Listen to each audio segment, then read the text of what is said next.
donc c'était il y a 2021, très bien, il y a 4 ans. Tataki, pourquoi les rappeuses ont-elles, d'ailleurs, moins de succès? Salut à toi, c'est Sab, bienvenue dans ce nouveau flashback. Alors dans ce nouvel épisode, on va parler du... Donc, ouais. Je l'avais jamais vu intervenir sur des vidéos de Tataki, cette personne, et effectivement je comprends, parce que comme le sujet sort un petit peu de ce qu'ils font habituellement, je comprends. Ils ont chacun peut-être leur prédisposition, tiens ces sujets-là c'est plutôt moi, ces sujets-là c'est plutôt elle, ils sont chacun leur rôle. cas des femmes dans le rap. Je me suis posé beaucoup de questions, donc toi aussi, n'hésite pas à balancer tes hypothèses en commentaire. En gros, pourquoi est-ce que les femmes galèrent autant à se faire une place dans le rap? On commence directement, c'est parti. Et dans le même sens, pourquoi les hommes galèrent autant à se faire une place dans le porno? On peut trouver des raisons.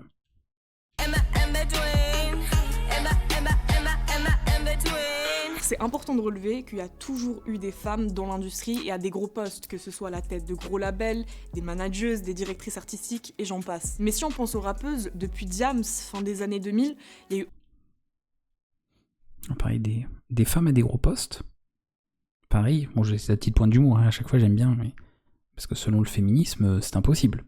C'est toujours les hommes, donc vous êtes sûr? Toujours? Des femmes à des hauts postes. Ah bon? Aucune femme qui a autant fait l'unanimité et eu le même impact commercial. Reste discrète, donne-moi le cric, la bombe black. Ouais, par contre, je veux bien, mais... les DMCA... Et moi, j'étais... C'est vrai, quand tu fais un peu attention, il n'y a pas de rappeuse en tête des charts dans l'industrie francophone. Même les plus grosses têtes comme Chilla ou Shai, qui tapent quand même plus de 60 millions de vues sur son clip PMW. Oui, c'est Shai, pas Shaim, ce que j'allais dire Shaim, elle fait pas du rap, ou alors j'ai loupé quelques épisodes. Non, Shai. S-H-A-Y. Qui a reçu plusieurs certifs disques d'or, Très bien. fit avec un Niska, elles n'ont pas explosé à plus grande échelle. En gros, soit on leur reproche d'être trop superficielles et provocantes, soit trop engagées ou masculines. Tout se passe comme prévu direct dans le dialogue. Oui, si elles singent les hommes, les gens ne veulent pas, parce que si les hommes singeaient les femmes, on dirait non, on veut pas. Donc... Et ça montre bien, et pour le coup, ça peut être intéressant par rapport à ce qu'on rattachait sur le féminisme, c'est que, visiblement, puisque là pour le coup, c'est pas les hommes, ils ne regardent pas les rappeuses, c'est que les femmes n'en veulent pas, hein. Les femmes ne... voilà. Donc à cause des femmes et des hommes, là pour le coup, tout le monde, les rappeuses ont moins de succès que les rappeurs. Voilà. Donc c'est fou quand même, ça c'est bizarre. Et un des arguments annoncés, c'est parce qu'elles singent les hommes.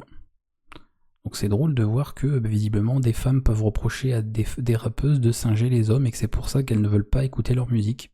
Ou alors les trouvent trop provocantes. Vous imaginez dans un monde féministe, des femmes qui trouveraient des femmes trop provocantes dans des clips, tout ça, et donc ne veulent pas les regarder. Bizarre. Tarter des milliers d'MC, les femmes ne seraient bonnes qu'à la vaisselle. Oui mais non. C'est arrivé aujourd'hui dans le rap. Parce que si la vidéo est coupée, c'est chiant. Si on perd, je couperai les extraits, mais... Dis-le moi en commentaire. Pour continuer sur le sujet, j'avais envie de vous parler d'un exemple hyper intéressant, Meryl. Avant d'être rappeuse, c'est une ghostwriteuse et toplineuse très respectée dans le milieu. En gros, elle écrit des sons pour des artistes et leur propose des mélodies pour que eux les réutilisent dans leurs sons et fassent des tubes. Elle est quand même à l'origine de gros morceaux comme Le Code d'SCH ou encore du Lundi au Lundi de Niska. D'accord. Avant de balancer... Pour elle, c'était une façon de s'introduire dans l'industrie avant de balancer son premier projet en 2020. Avec ses... Donc là, de ce que je comprends comme ça, parce qu'en plus, moi, c'est bien, je peux pas être biaisé par rapport à ça, parce que je connais pas forcément les artistes en question, alors que de nom, j'écoute pas leur musique, tout ça, donc au moins, voilà, il n'y a pas de... Mais du coup, je suis biaisé parce que j'ai l'habitude d'écouter un tel, tout ça, donc forcément, en plus, les réseaux ou les plateformes se basent sur tes préférences, donc ils ont tendance à adapter les algorithmes pour te présenter ce que tu vas y préférer. Et donc, si t'écoutes beaucoup de rap... on va dire hommes, donc des rappeurs, on va avoir tendance à te présenter plutôt des rappeurs que des rappeuses, peut-être. Donc moi, comme je sais pas vraiment ce que j'écoute, pour la majorité, au moins, il n'y a pas de biais à ce niveau-là. Par contre, ce que je pourrais, la question que je me poserais par rapport à ça, c'est que elle sous-entend, donc on a une personne, visiblement un exemple de quelqu'un qui n'a pas de reconnaissance, donc on dit, ça pourrait être dit autrement comme, c'est pas juste, parce qu'en fait, elle n'a pas la reconnaissance qu'elle mérite, parce que en fait c'est une personne qui a été parolière ou qui a participé en fait à l'élaboration de plein de chansons de rappeurs d'hommes, donc d'hommes dans le rap. Mais la question qu'il faut se poser, c'est mais est-ce que les gens le savent? Est-ce que les gens sont au courant, alors que ce soit homme ou femme, peu importe, est-ce que les gens savaient avant qu'il y ait par exemple ce genre de vidéo de manière globale. Donc il y aura peut-être toujours au moins une personne d'eux pour dire ah oui, moi je savais, oui, bien sûr, comme il y a des gens, ils savent par exemple qui est le parolier de Calogero ou de tel chanteur. Il y aura toujours quelqu'un qui a priori est renseigné sur le sujet, mais dans la mouvance générale, de manière générale, est-ce que les gens savent cette information? Et puis encore, est-ce que les gens se renseignent sur ça? Est-ce que les gens, quand ils écoutent une chanson, ils font volontairement la recherche de tiens, j'ai envie de savoir si cette personne a écrit elle-même ses textes ou si elle passe par quelqu'un d'autre, par un autre intermédiaire. Comme on peut savoir, Johnny, il y avait des personnes qui lui écrivaient des choses. Il y a, comment ça s'appelle, Jean-Jacques Goldman qui a écrit des chansons aussi pour Céline Dion. Voilà, ça c'est des choses qu'on peut savoir parce que ce sont des gens qui sont très exposés et parce qu'il y a des gens qui sont renseignés sur le sujet. Mais je pense pas qu'il y ait beaucoup de gens, en plus dans le milieu, qui savent forcément que ah oui, telle chanson a été écrite, ont été écrites par cette personne, ou vont faire cette recherche, ouais, comme si c'était en fait une information qui les intéressait. Moi je pense quand même que dans la majeure partie du temps, dans la musique, quelle qu'elle soit d'ailleurs, peu importe le genre de musique, t'écoutes de la musique, et puis c'est si t'aimes la musique, si t'aimes l'artiste, les questions de mais c'est qui a écrit, c'est qui... C'est quand même très très très secondaire en soi. Donc, quelque part, ça peut expliquer pourquoi les gens sont pas au courant que oui, finalement derrière chaque rappeur, il y a une rappeuse. Cette crédibilité et les contacts qu'elle a avec les rappeurs, ça lui aura évité quand même pas mal de critiques faciles qu'elle aurait eues si elle s'était lancée à partir de rien. C'est chaud comme chez moi, ça brûle comme bidon. C'est mieux que ça. Le Benz pour la fac. On lui a donné un peu une certaine légitimité dans le rap, et quand elle s'est lancée en solo, les gens la connaissaient déjà. Et comme on l'a vu dans l'épisode sur les youtubeurs rappeurs, notamment avec Mr V, l'image de ton entourage dans le milieu participe beaucoup. Bon, on l'a que le public te voit comme l'un des leurs, au contraire comme un intrus, et du coup encore plus quand t'es une femme. Bon, on l'a... Oui, parce que là, dans ce cas de figure, les gens ne vont pas écouter ces morceaux de rap parce que ce sont des gens forcément qui ont du talent, enfin, dont on estime qu'ils ont du talent, que ce sont de bons rappeurs, etc. C'est juste parce que c'est Squeezie. Demain, Inoxtag fait, si c'est pas déjà fait, un clip de rap. 80% des gens qui vont écouter sa musique, ils vont pas l'écouter parce qu'ils vont se dire ah mais c'est un trop bon rappeur Inoxtag. C'est un rappeur mais incroyable, à talent, à succès, tout ce que tu veux, non. Parce que c'est Inoxtag, il a la notoriété, donc tu vas cliquer pour ça. Comme le fait que quand il était pas connu, il pouvait se balader dans la rue et tout le monde s'en fichait, personne ne serait même retourné pour le regarder. Aujourd'hui, ils se baladent dans la rue, et les gens, c'est une star, donc ils veulent absolument prendre une photo, faire un selfie, et puis vas-y, on fait les trucs, on tape la discute. Alors que, en soi, ça n'a pas changé, il ne reste toujours personne à l'échelle du monde, c'est un être humain parmi tant d'autres. Mais juste que tu deviens, au fur et à mesure de ce que tu fais, de tes ambitions, de tes projets, de la notoriété éventuelle que tu peux avoir, tu gagnes en valeur auprès des autres, et tu te fais remarquer, et les gens ont envie, oui, ont ce sentiment de te connaître, d'être proche de toi, de vouloir intégrer ton espace, ta vie, etc., ton quotidien. Et c'est comme ça qu'on crée le fanatisme, ce genre de choses, tu vas voir la personne l'artiste que tu aimes, et bien, une fois que tu sais que c'est cet artiste et que tu l'aimes, t'as envie d'être en contact avec elle, t'as envie de prendre une photo, t'as envie de lui dire bonjour, t'as envie de quoi que ce soit. Alors qu'en temps normal, tu serais passé à côté sans même savoir que c'était une artiste, sans même savoir qui elle était, ou que c'était quelqu'un qui était reconnu dans le monde.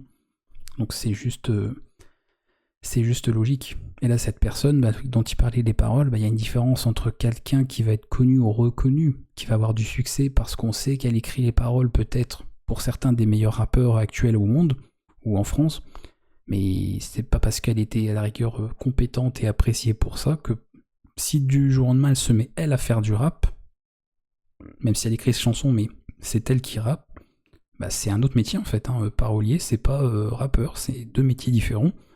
Donc les gens peuvent dire j'aime bien ce que t'as écrit pour d'autres rappeurs parce que c'est eux que j'apprécie, j'aime leur rap à eux, et c'est cool ce que t'as fait parce que tu écris des beaux textes.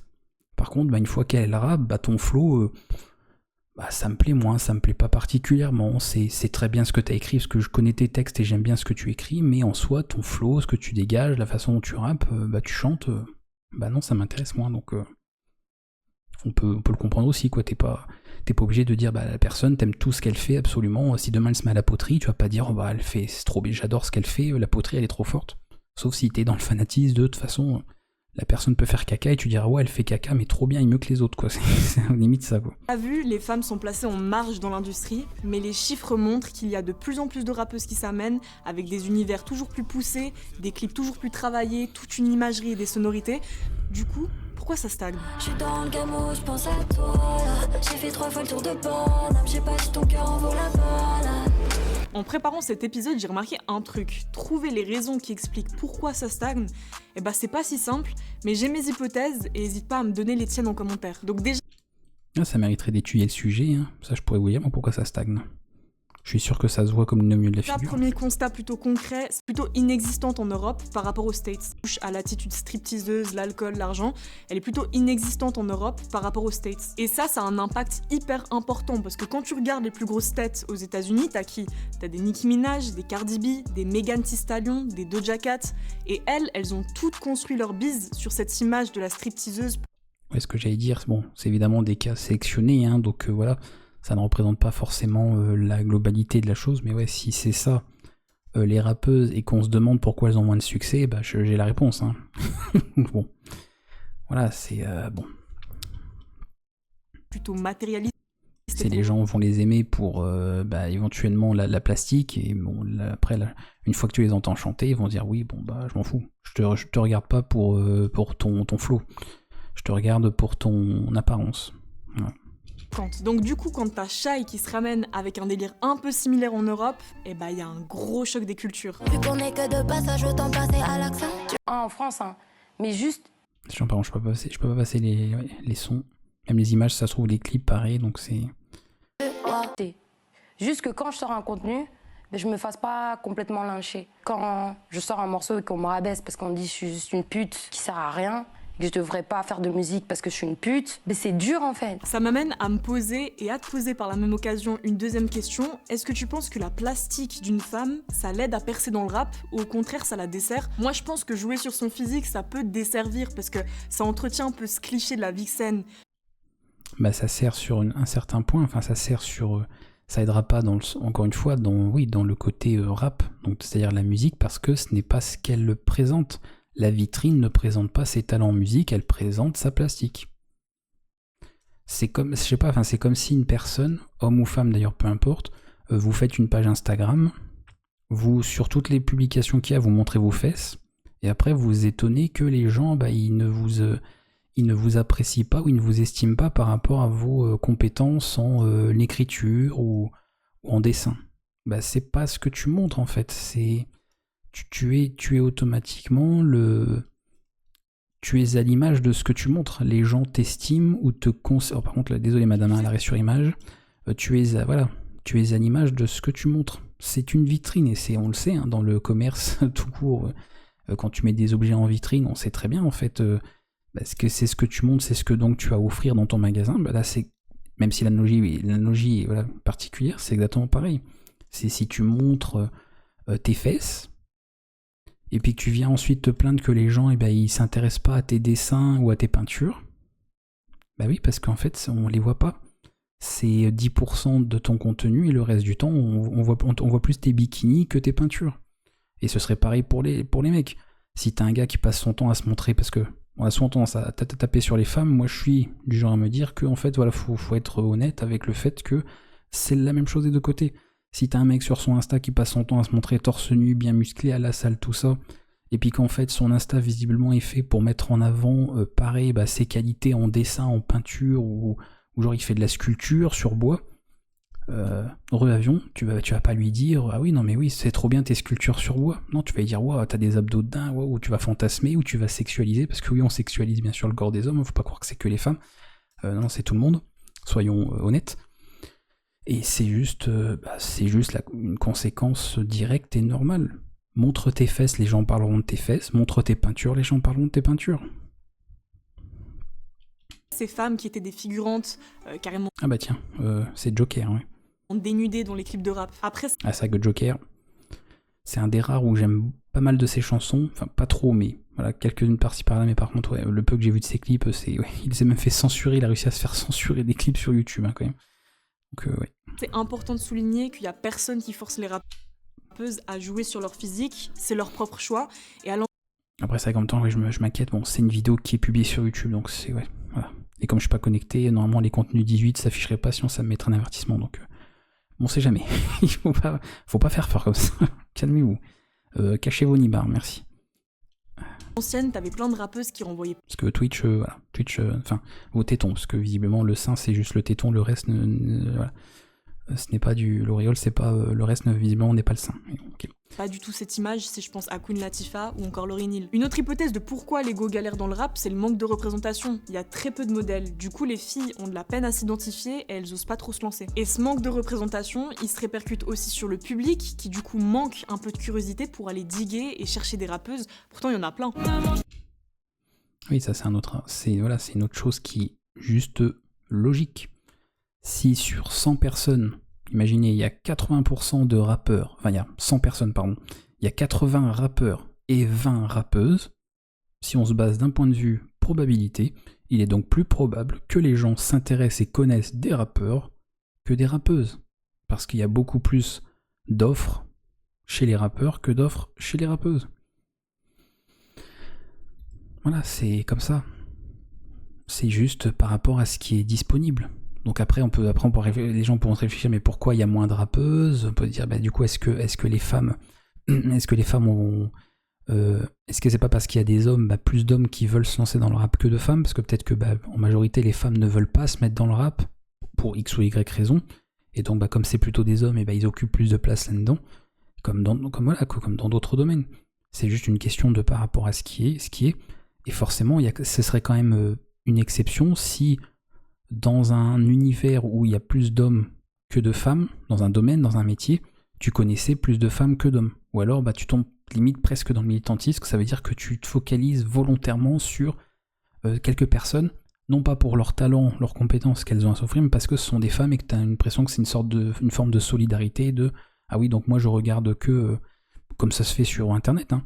Et moi je connais des personnes, par exemple, ils se disent sur Twitch, admettons, il y a des mecs qui disent « Bah moi je regarde que des mecs ». Ils le font pas parce qu'ils trouvent que ce que ces mecs présentent en live est cool et leur plaît. Non, ils le font parce que je sais pas pourquoi. Ils veulent en fait solidarité masculine, j'en sais rien, et ils veulent absolument regarder que des lives de mecs. Et inversement, t'as des nanas, elles sont sur Twitch et elles ne suivent les contenus que d'autres nanas parce que solidarité, et puis au moins ça les met un peu en avant parce qu'il y en a marre des mecs, tout ça, ou juste pour soutenir un peu les femmes. Et pareil, là c'est la même chose aussi, c'est voilà. T'as des gens, des fois, qui vont être dans ça, de la solidarité, donc qui vont se focaliser sur une chose. Mais si t'es pas dans cette forme de militantisme ou de préférence, ou de... Voilà, tu vas privilégier plutôt l'un que l'autre, tu prends dans la globalité. Et si dans la globalité, il y a une plus grosse part de l'un que de l'autre, t'as plus de chances de consommer ce qu'il y a dans la plus grosse part que de l'autre. Logique. Si tu prends un gros gâteau à la fraise et un petit gâteau au chocolat, à l'arrivée, il y aura surtout plus de gâteaux à la fraise qui aura été mangé que de gâteaux au chocolat. C'est juste logique. J'ai pas tourné le dos, mais je veux qu'on J'ai pas tourné le dos, mais voilà. Ah ouais, va me sentir un peu aux... C'est la merde en Et dans la super belle amie. T'as vu l'attitude des rappeuses, du Amis, faux amis, sans abri. Ça c'est chiant les gars. On a vu l'attitude des rappeuses, du public, le manque de représentation, mais il y a aussi les plateformes de stream qui ont leur part de responsabilité. Elles vont souvent mettre en avant les acteurs les plus influents du game, qui sont souvent des gars. Et évidemment... Et pourquoi ? Est-ce que ça veut dire qu'on veut... Parce que ça se paraît, des fois, on a l'impression, tel que c'est dit, du coup, on cherche à mettre en avant des hommes. C'est ça, des fois, qui peut être gênant, c'est que, tel que c'est dit, on pourrait croire que c'est ça. On pourrait croire, en fait, que les gens qui sont sur la plateforme, ils se disent... Allez, je mets en avant, vous voyez, c'est un choix qu'ils font eux-mêmes, arbitraire, comme la personne tout à l'heure, je disais, qui veut regarder que des femmes ou que des hommes sur Twitch, ils se disent, allez, sur Spotify, je mets en avant que des hommes. Et donc, je vais travailler à ça. C'est hop, lui c'est un rappeur, hop, je le mets en avant. Lui c'est un rappeur, en avant. Elle c'est une rappeuse, bon, on dégage. Hop, on le met à côté ou on le met au bas du classement, etc. C'est pas ça. C'est pas ça alors. Peut-être, mais je pense pas que ce soit ça. C'est pas ça, c'est que, simplement, les gens en globalité, et les femmes aussi, visiblement, puisque pourquoi les rappeuses ont moins de succès ? Il me semble pas qu'il y a que les hommes qui écoutent du rap, hein, ça m'étonnerait. Donc il y a bien aussi des femmes. Eh bien ça veut juste dire que les gens, de manière globale, écoutent plus des hommes que des femmes. Et s'il y a bien un truc pour le coup, je suis persuadé, c'est que les algorithmes se basent sur les préférences personnelles des gens et sur leurs habitudes de consommation. Si dès demain, dès demain, les gens se mettent à écouter davantage des rappeuses que des rappeurs, à votre avis, qu'est-ce qui va se passer sur Spotify, sur Deezer, sur Apple Music et tout ça? Eh ben, on verra davantage de rappeuses mises en avant par rapport aux rappeurs. Voilà, l'offre et la demande. S'il y a une forte demande de tels artistes, c'est ces artistes qui seront mis en avant. Sur Instagram, si tu commences à regarder des vidéos de restaurants, et ben à la fin, sur ton fil d'actualité, t'auras que, enfin des vidéos ou des images, et ben t'auras que des publications de restaurants. Si tu passes ton temps à regarder que des culs, et ben t'auras que des culs, c'est exactement pareil, voilà. Ça se base sur les préférences des gens.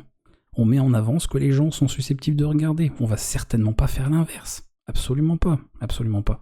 En plus, surtout s'il y a des aspects financiers et tout ça, bah non, bien sûr. Comme un youtubeur qui ferait une vidéo, voilà, son but c'est de faire un maximum d'argent, d'engranger un maximum d'argent sur une publication de vidéo. Vous croyez qu'il va aller faire une vidéo sur un sujet de niche qui va faire 300 vues? Bah non, il va chercher un sujet de tendance qui potentiellement peut faire des millions de vues, et c'est ça qu'il va présenter parce que c'est ça que les gens demandent. C'est exactement pareil. C'est sans compter les maisons de disques qui vont signer des femmes et souvent chercher à les formater à une certaine image.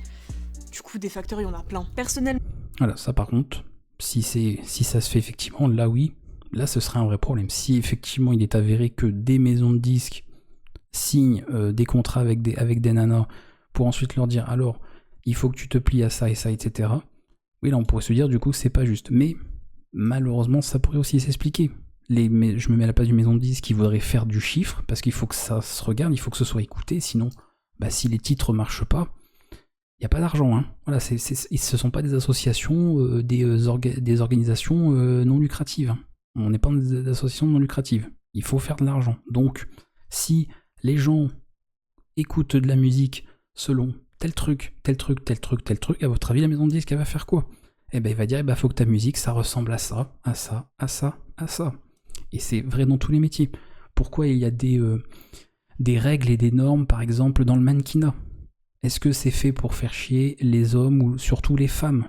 De leur dire, il ne faut pas être trop grosse, dans bien sûr du mannequinat, hein, pour des femmes qui ont certains critères de beauté. Est-ce qu'il existe du mannequinat pour des femmes rondes aussi? Mais prenons le cas le plus général qui est un corps svelte, voilà, une certaine taille, pas trop de kilos, pas de ci, pas de ça. Est-ce que c'est forcément et systématiquement pour faire chier les femmes? Non, c'est parce qu'on malheureusement ou heureusement, ça paraît, ce sont les gens, on s'adapte à ce que les gens veulent voir.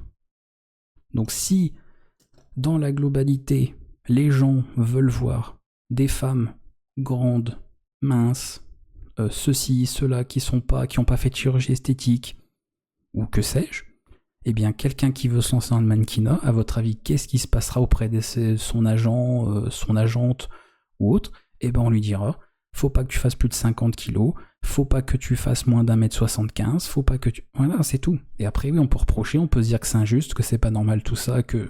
Totalement. Mais, malheureusement, c'est fonction de ce que les gens veulent. Et quand t'es dans un domaine, quand t'es dans un organisme, quand t'es dans une société qui doit faire du chiffre, eh bien tu vas, pour optimiser ça, t'es bien obligé de donner aux gens ce qu'ils veulent. Sinon, tu prends le risque de te casser la figure parce que tu proposes quelque chose qu'ils ne veulent pas. Ça peut se tenter. Tu peux tenter. Tu peux très bien dire, dès demain, mannequinat, que des vieux et des vieilles, que des personnes âgées, minimum 70 ans, 80 ans, et puis mannequinat, et puis on leur met... Voilà. On peut tenter. Petit coup de poker, ça se tente. On peut toujours surprendre, ça se tente. Mais c'est un pari risqué. Et le pari risqué, financièrement parlant, il y en a très peu qui osent. J'ai remarqué que j'écoutais plus d'hommes. Alors pas par sexy. Ah, voilà. Donc elle-même, elle fait un aveu. J'ai remarqué que j'écoutais plus d'hommes. Voilà, méchante femme, parce qu'elle écoute plus d'hommes, donc c'est à cause d'elle, voilà. C'est à cause à nouveau d'une femme que les femmes n'ont pas de succès dans le rap. Donc c'est triste. On peut même pas s'en prendre aux hommes en plus. C'est quand même dommage. Mais juste parce que les voix masculines vont plus me toucher en fait. J'écoute pas un rap. Voilà, dit autrement, parce que je préfère. C'est tout. On va quand même pas forcer les gens à écouter de la musique qui ne leur parle pas, qu'ils n'aiment pas. On peut après s'amuser à lutter contre ça. Mais dans ce cas-là, ça veut dire qu'on impose des choses que... Voilà. Non, les gens, s'ils n'ont pas envie... Si vous aimez pas Jul, c'est pas parce qu'on va vous forcer à écouter du Jul que vous allez vous mettre à apprécier. Si vous n'avez pas envie d'écouter du Jul, vous n'écoutez pas du Jul. rappeur de la même manière que j'écoute une rappeuse. Donc en gros, je pense pas que ce soit grave d'avoir une préférence. Tu peux préférer écouter un gars, préférer écouter une fille, ou juste pas partir du principe qu'une rappeuse est de toute façon inférieure à un rappeur. Une chose... Exactement, voilà. Pas tomber comme certains quand je vais sur Twitch, je regarde que des lives des femmes. Peu importe les raisons qu'on avancerait, ou je regarde que les lives des hommes. Non. Ce qui serait plus naturel, c'est tu regardes en fait ce qui te plaît, et pas parce que c'est un sexe en particulier, pas parce que pas parce que t'as des lubies ou tu milites ou je sais pas quoi, ou une forme de solidarité, juste tu donnes sa chance à tout le monde, et après bah tu fais le tri entre ce que t'aimes et ce que t'aimes pas. Voilà, c'est tout. Ce qui est sûr, c'est que les rappeuses sont nombreuses, et l'avantage c'est qu'elles peuvent apporter une nouvelle approche de l'art, ce qui ferait du bien au rap. Mais toi du coup, est-ce que t'écoutes beaucoup de rappeuses? Est-ce que tu fais une distinction quand t'écoutes un artiste homme d'une artiste femme? Oh, malheureusement dans le rap, désolé, je vous aide pas beaucoup dans le rap. Je suis pas le... Comme on dit dans le milieu, je ne suis pas le public. Mais si vraiment je vous apprécie en tant que rappeur ou rappeuse, c'est que vous êtes sorti du lot. Parce que moi, quand ça commence à parler gun, argent, drogue, sexe, tout ça, déjà, ça part mal. Après, tu peux peut-être être sauvé si la mélodie est bien travaillée, c'est quelque chose qui me parle, qui me touche, ou éventuellement les paroles, qu'on arrive quand même à ressortir quelque chose entre deux paires de fesses et drogue et je sais pas quoi. Mais c'est quand même compliqué. Voilà. La plupart du temps, voilà, comme j'aime bien certaines musiques de PNL qui parlent malheureusement toujours les mêmes trucs, drogue, machin, de police, tout ça. Mais bon. Comme il n'y a pas que ça, comme il y a aussi la musicalité, il y a d'autres éléments qui font que ça peut être sympa, la rythmique, des fois c'est ça, des fois c'est certains instruments qui sont joués, j'aime bien, donc je me dis, bon, à la rigueur, tu vois, même t'enlèves les paroles, au pire, et voilà, c'est une chanson, je pourrais l'écouter plusieurs fois, j'aime bien, voilà. Mais je l'aime pas parce que les paroles sont géniales, parce que j'adore quand ça parle de drogue et de fesses et d'alcool ou quoi dans les musiques de rap, voilà, surtout qu'après on dit, bah ce sont des clichés, tout ça, bah oui, mais des clichés qui se confirment beaucoup malheureusement, donc c'est quand même bizarre, quoi. Et sur quoi est-ce que tu penses qu'on devrait travailler pour faire évoluer un peu la situation? Et voilà, l'épisode est terminé, j'espère que Bah sur travailler, enlevons en fait tout, essayons de casser les codes de ce qui peut plaire et prenons des risques, même si évidemment ce sera jamais possible parce que l'argent en fait, et que les risques sont pas pris, et on peut pas en vouloir aux gens de ne pas vouloir perdre d'argent ou de faire faillite ou enfin, non. Tu peux pas en vouloir à un boulanger de prendre le risque de perdre en fait son activité et de finir sans travail. Tu peux pas en vouloir donc à une maison de disques de prendre des risques au point de se faire dégager en fait les apports qu'elle a, et puis que ça se casse la figure, et puis qu'elle finisse par exemple par rompre certains contrats, et puis que des gens se retrouvent sans boulot aussi. Et limite on serait les premiers peut-être certains à leur reprocher, à dire ah ouais donc en fait vous rompez tous les contrats que vous avez, vous mettez tout le monde dans la merde, tout ça. On arrivera en plus encore à leur trouver des reproches en plus. Donc non, c'est comme les éditeurs ou les développeurs de jeux, on peut reprocher des éditeurs de jeux vidéo de pas prendre trop de risques, et puis quand ils en prennent, si ça se passe mal, et puis qu'il est sensible des développeurs, des artistes, tout ça, et bien on vient taper dessus en disant ah bah voyez, à cause de vous, il y a des gens qui se retrouvent sans emploi, tout ça. Bah désolé, on a voulu prendre des risques comme vous le vouliez, et puis il se trouve que on peut pas malheureusement vous forcer à acheter, on peut pas vous forcer à aimer, voilà. Donc moi c'est bizarre, j'ai beau dire aux gens qui peuvent souscrire à ma chaîne YouTube, qui peuvent s'abonner à ma chaîne Twitch, tout le monde n'est pas abonné à ma chaîne Twitch et tout le monde n'a pas souscrit sur ma chaîne YouTube. Et je vais faire quoi? Je vais forcer... Bah non, je peux pas forcer les gens en fait. Donc c'est comme ça, voilà, si les gens ils veulent pas ou qu'ils peuvent pas, ils veulent pas ou ils peuvent pas, point, il y a pas... C'est comme ça. Tu peux essayer de proposer autre chose, de changer les choses pour inciter, pour donner envie, mais tu peux pas forcer les gens, voilà. Ils auront toujours le dernier mot. Toujours. Kiffé comme d'habitude, alors n'hésite pas à nous balancer des idées de thèmes pour les prochaines vidéos en commentaire, va t'abonner à toutes nos playlists sur les plateformes de stream, à la chaîne YouTube Tataki, tu likes, tu partages, et nous on se retrouve très bientôt pour un prochain épisode. Ciao. Ciao.